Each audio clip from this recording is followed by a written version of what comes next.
Hello mga ka-MUAH! Welcome and welcome back to my channel.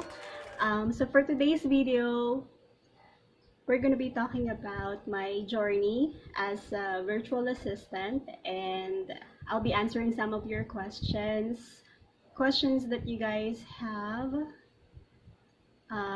for me. And let's get into it.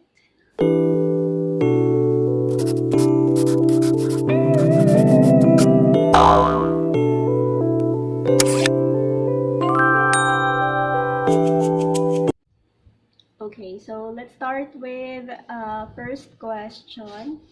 So most common question, saan daw po ba ako nag-apply?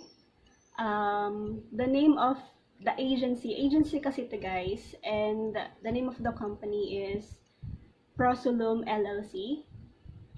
So basically ang mangyayari, they will hire you and they will endorse you to a client. So in that sense, hindi ka na maghahanap ng client for yourself. Sila na ang maghahanap ng clients for you as long as you pass the application process. Second question, paano po bang application process? So first thing that you have to do, you have to submit an application first. That's through a Google form. And then they will reply to you in 24 hours. The reply email will be under the name of either Dean or Jomar. And there, i-instruct na nila sa'yo kung ano yung gagawin mong task. It's actually a test task. And that's about process documentation. Actually, lahat naman, kompleto naman ng information about the instructions. So you just have to follow that. Submit yung requirement nila. And then, pag nakapasa ka doon, in my case kasi, it's 3 days bago sila nakapag-reply sa akin kung pasado ako dun sa task. And then, after that, pag pasado ka sa task, they will ask you for an interview. That's again via Google form muna. So doon may sasagutan ka lang din na few questions.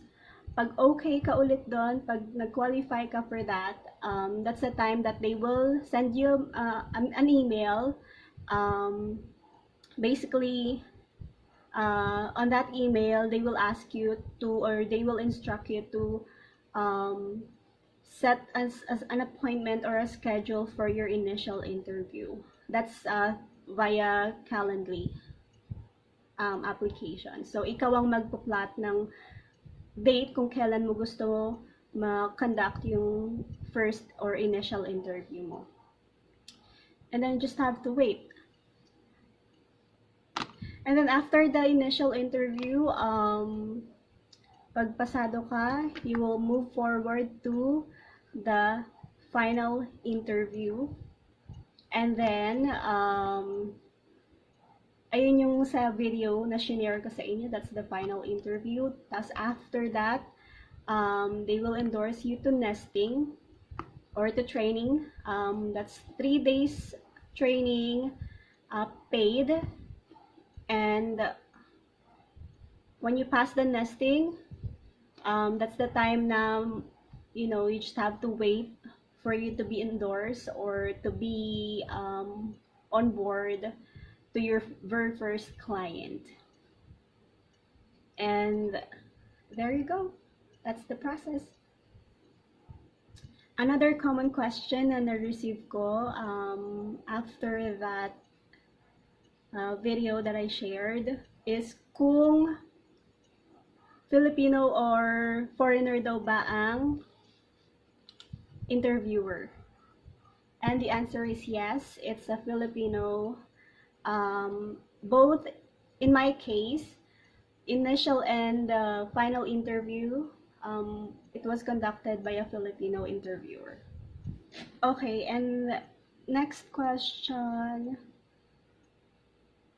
Alright, sabi niya dito, planning din po ako mag-apply ilang araw po kayo na email for the initial interview, and pagtapos po ba ng initial and final interview, proceed na po sa training or the nesting?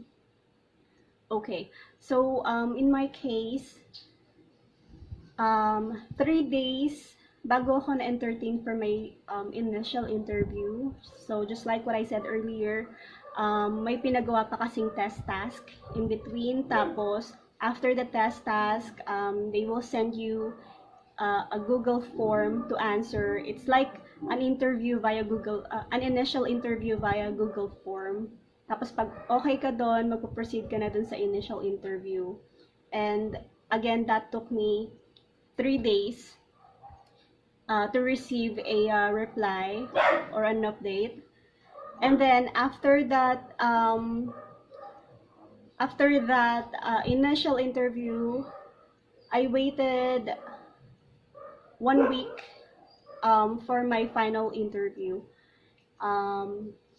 And for some reasons, after the final interview, parang mga 20 days yung inintay ko for my for an update regarding my nesting or training.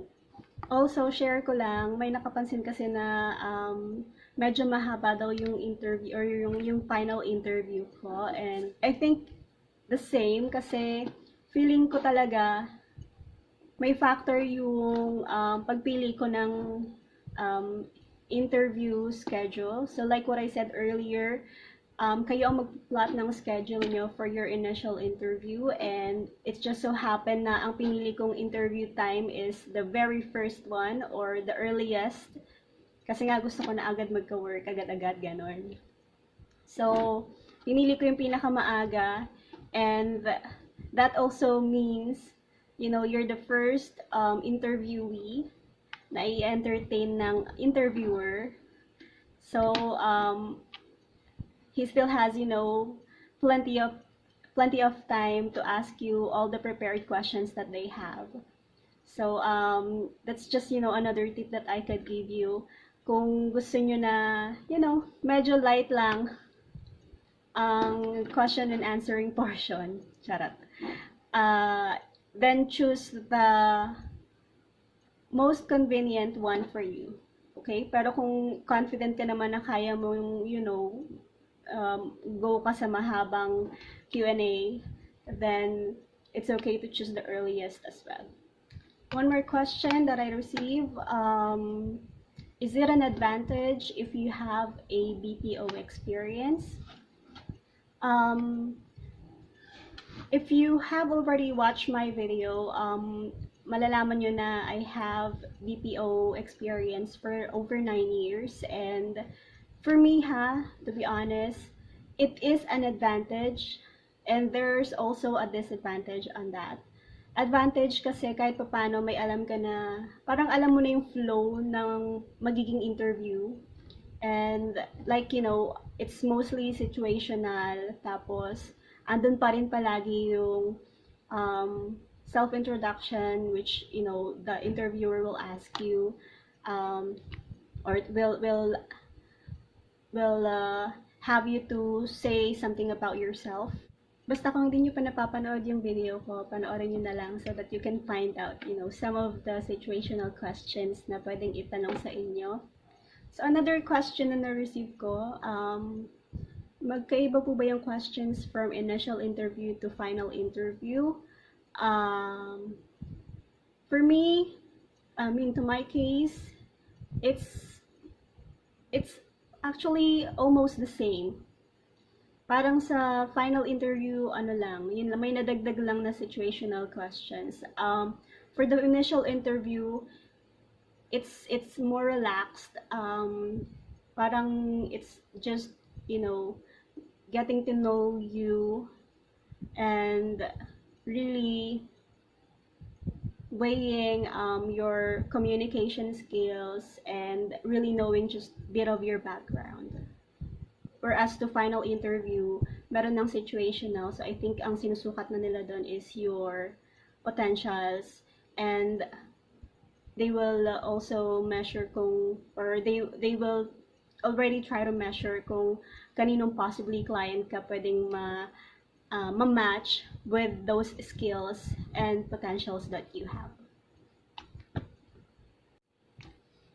There's another question. Yung sa interview po ba, sa Skype or audio call lang? Hindi po siya audio call or phone call. It's a video call, and to my case, my initial interview, it was via Skype, and then yung final interview is via Google Meet. By the way, guys, I just want to remind all of you na kapag ka medyo matagal na yung yung waiting time nyo for, let's say, for an update for the initial or for the final interview or even for the nesting, it is definitely okay to ask for an update or to follow up kasi they are very kind naman to answer your questions, especially those who conducted your initial interview. Very accommodating naman sila when it comes to questions that you have. So feel free to send them a message or to send them a follow-up. And for those wondering kung ano yung test task, I'll just give you an idea, pero it's still best na, you would handle it yourself. So, ang test task na ibibigay sa inyo is about process documentation. They will instruct you as to what you are going to do. Pero doon, bibigyan kanila ng video, magsasend sila sa'yo ng video link, and papagawain kanila ng process documentation for that through Google Docs. And then, may mga requirements sila na hihingin sa'yo, like font, sizes, size ng images. They are very particular with that. So, kailangan nyo lang talaga i-follow kung ano yung sinasabi dun sa instructions. And make sure na even the sizes and even the font style is followed. Kasi dun nila i-base kung magpo-proceed kayo to your next step. Meron din ditong nag-comment. Ang ganda ng accent nyo. Thank you. Charot. Sana upload po kayo ng videos about your journey as VA. I'm trying to do self-learning before I apply as a virtual assistant. That is very good. Kasi that's what I also did. I did a lot of research, watching videos on YouTube, joining different groups, virtual assistant groups. Yung FH Moms, ayan, number 1 yan. Virtual assistant group. Sa Facebook to lahat Pa ba mga sinalihan ko? Upwork, virtual assistant. Yan. Kasi, you will learn from, the mistakes as well as the learnings of others. Basa-basa lang, tapos nood-nood lang ng videos. Tapos, huwag mong i-pressure yung sarili mo, prepare ka lang, take note of the questions that is commonly or usually asked sa mga interviews. Yung mga gantong klaseng interview, kagaya yung video ko na actual interview, dun ako talaga mas nag-focus, nag-take note ako ng mga questions na tinanong, tapos I try to answer them myself, and memorize and practice. And when you think you are prepared enough, then push ka na on your very first application. Ako, hindi ko kasi pinressure masyado yung sarili ko, kahit pinipressure ako ng mga tao sa paligid ko. So, ang ginawa ko lang, nag-aral lang ako, tapos kung kailan ko trip mag-send ng application. Sa Upwork, nag-try akong mag-send ng application. 3 times yata. I've only used very few connects. And unfortunately, walang nag-reply. Others one, pero bigla akong ginosting. Tapos, I also sent few applications sa iba pang agencies like my Outdesk. Actually, yun lang. Pa ba iba? Tas eto na. So, hindi ko masyadong pinressure yung sarili ko. Kung kailan lang ako prepared mag-send ng application, dun lang. But you know, every day, I see to it na nanonood ako ng videos, nagte-take notes ako ng mga natutunan ko, especially sa mga possible answers na pwede kong isagot sa sarili kong interview. And I also look back at, you know, my experiences sa BPO industry and tried to relate it to the virtual world or virtual assistant world. And ayun, it's really important that you do self-learning.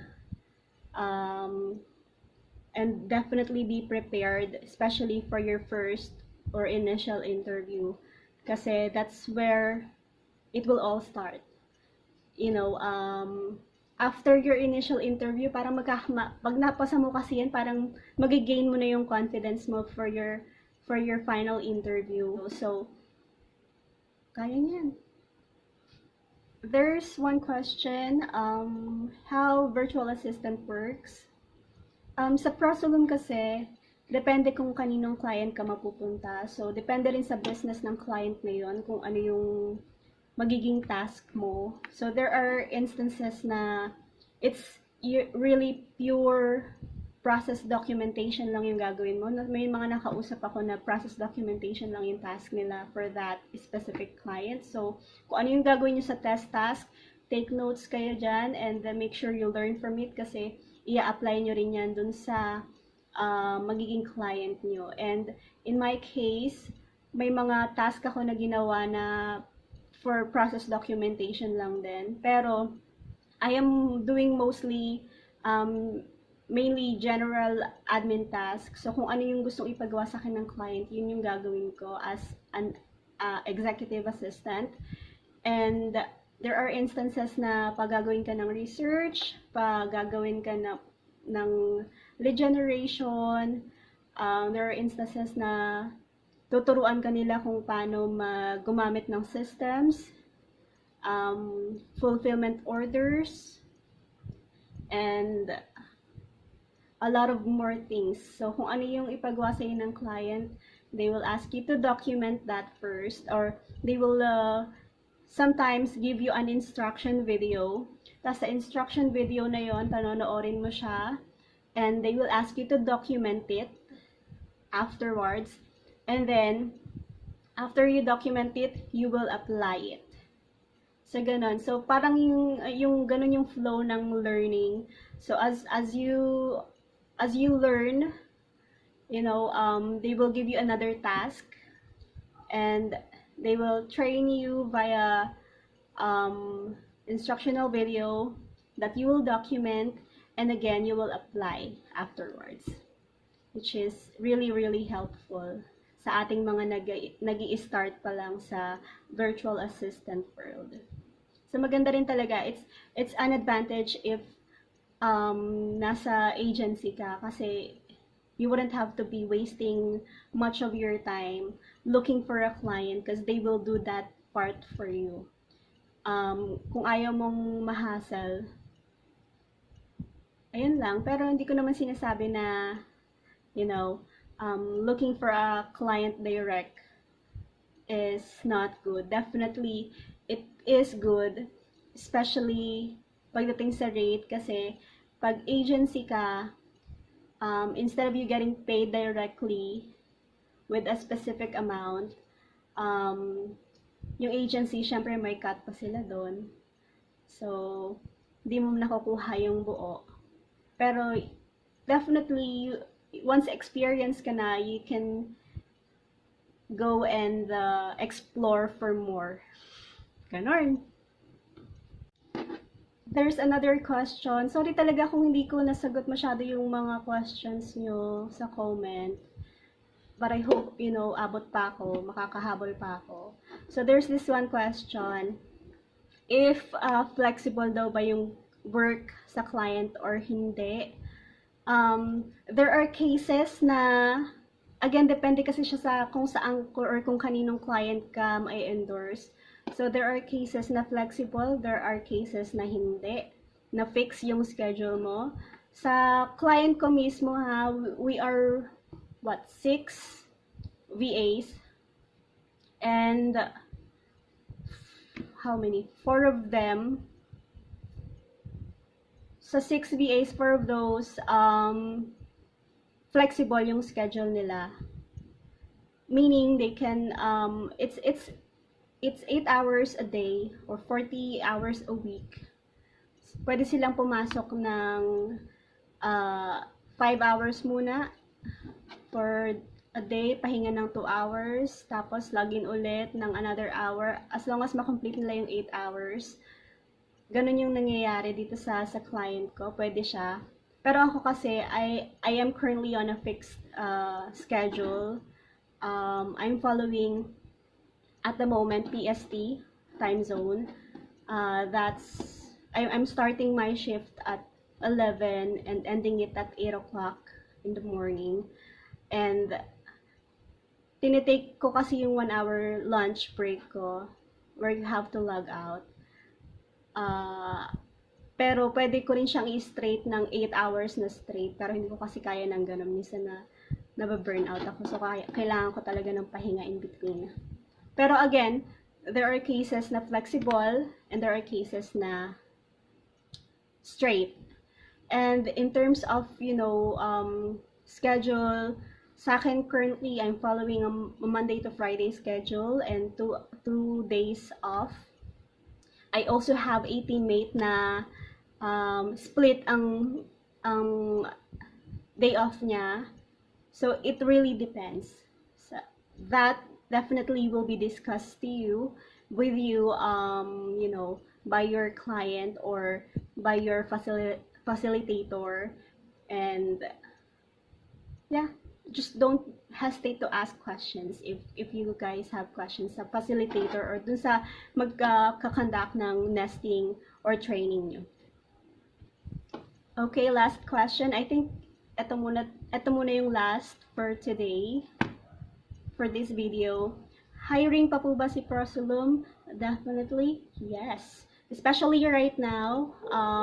Just recently, I spoke to my facilitator and she's asking for more referrals. So right now parang ramping sila kasi maraming clients at the moment na naghahanap ng virtual assistant. So this is your opportunity. This is the best time for you to apply kasi they're looking for more virtual assistants at the moment. And by the way, we are called VSAs here, Virtual Systems Architect, but it's actually the same as Virtual Assistant. It's just that Pro Sulum as an agency is focused more on process documentation, which for me is really good, especially sa mga kagaya ko na, alam niyo yun, talagang fresh, virgin, baguhan dito sa virtual assistant industry or virtual assistant world. Kasi process documentation helps you in knowing the process first by yourself, tapos saka mo siya i-apply sa work mo with your client, and that gives you an idea of how things works first bago mo siya gawin in actual. Kaya if you guys wanna apply at Pro Sulum, this is the perfect time for you to apply. And I also encourage you guys to start with agencies like this kasi parang magiging training ground nyo siya in, a stepping stone in starting up or kick-starting your virtual assistant career. Just like me. And there you go. I think that concludes our video for today. I hope marami kayong natutunan, and I hope kahit papaano natulungan ko kayo with some of your questions or some of the questions that you have, and maging tulay ito for you to be encouraged to apply and do not hesitate to apply. And ayun rin naman talaga yung aim ko kung bakit ko ginawa yung first video ko, bakit ko share yung experience ko for my final interview kasi gusto ko talaga matulungan yung mga kagaya kong nagsisimula. And I know how it feels to start from zero. And once again, I would like to apologize kung hindi ako nakasagot masyado sa mga comments nyo. I have just been really busy and syempre ginagamay ko pa yung trabaho ko and I wanted to really be good at it. Kaya nag-focus muna ako doon. Naubusan ng memory yung phone ko. Pero again, I just want to thank everyone who supported my previous video and if you guys have any suggestions, kung ano pa yung gusto nyong pag-usapan natin about virtual assistant, I'll try to accommodate those and answer your questions as well. If you have other follow-up questions, comment nyo lang sa baba.